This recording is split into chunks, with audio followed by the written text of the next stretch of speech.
الله الحرام.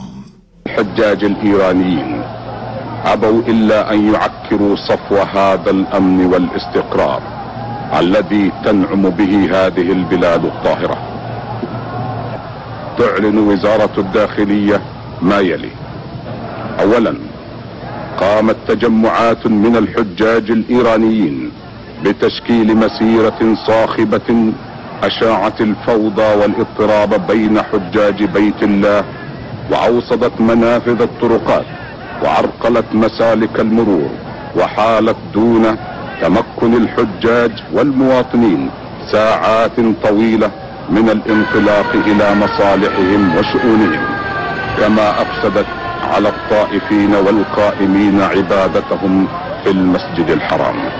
ثانيا، عندما ضاقت صدور المواطنين والحجاج الآخرين المحتجزين عن الحركة بسبب المسيرة الغوغائية، حاولوا التدخل عن طريق التفاهم السلمي مع مقدمة المسيرة، وألحوا لهم في رجائهم بإفساح الطرق أمام النساء والأطفال المحتجزين في سياراتهم، إلا أن الإيرانيين أصروا على مواصلة المسيرة وسط هتافات توجه المتظاهرين إلى بيت الله الحرام، وأخذوا يدفعون المواطنين بالقوة والعنف، إذ حاولوا مع إخوانهم الحجاج الآخرين الحيلولة دون استمرار المسيرة.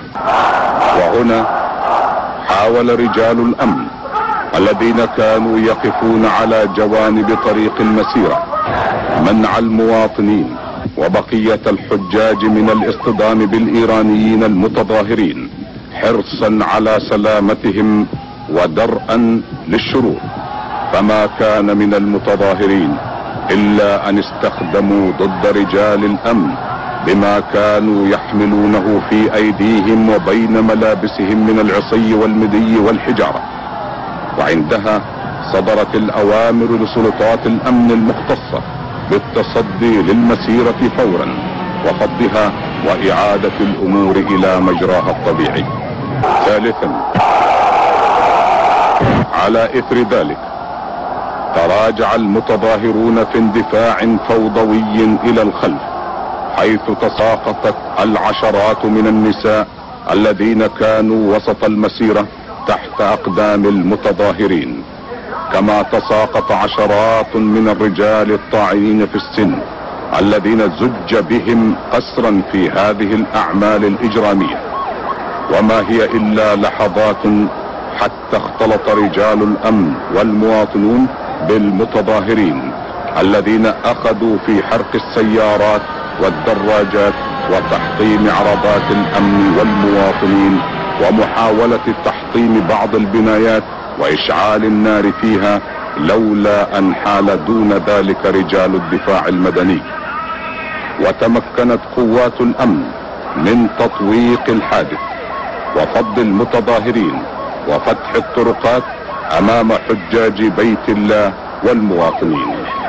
أثبتت التقارير الأمنية والوثائق المسجلة صورة وصوتا أن أحدا من قوات الأمن أو المواطنين لم يطلق طلقة واحدة على أي حاج إيراني، بل إن الذي ثبت فعلا هو أن عددا من رجال الأمن والمواطنين قد أصيبوا في أمعائهم وصدورهم بواسطة سكاكين كان يخبئها الإيرانيون. خامسا، بلغ عدد الوفيات نتيجة لهذه الأعمال الإيرانية الغوغائية مع شديد الأسف 402 شخصا، كما بلغ مجموع المصابين بإصابات مختلفة طبق إحصائية المستشفيات وبيانات وزارة الصحة 649 جريحا. أما الخسائر في الآليات والمعدات فهي كالتالي: إحراق 3 سيارات و3 دراجات تابعة لقوات الأمن، وتحطيم عشرات السيارات من سيارات الأمن والمواطنين والحجاج. وإن وزارة الداخلية إذ تعلن تفاصيل هذا الحادث بكل دقة وموضوعية فإنها تجدد تحذيرها لكل من يحاول الإخلاء بقواعد الأمن أو يتجاوز حدود الآداب الإسلامية في الحرمين الشريفين أو في المشاعر أو خلال أداء المناسك. كما تطمئن حجاج بيت الله الحرام بأننا ساهرون على أمنهم وراحتهم بكل ما نملكه من طاقات وإمكانات، ونسأل الله أن يحفظ على هذا البلد وأهله الأمن والاستقرار. هذا ما كان من الحجاج الإيرانيين في حج هذا العام. هكذا أيها الإخوة المسلمون وأيها المشاهدون يرى قادة إيران الإسلام الذي يستترون وراءه في ثورتهم الظالمة، وهكذا يرى قادة إيران أن انتهاك حرمة البيت العتيق ومناسك العبادة وقتل مئات الآلاف من المسلمين من تعاليم الإسلام الحنيف الذي يدعون أنهم حماته وأبناؤه.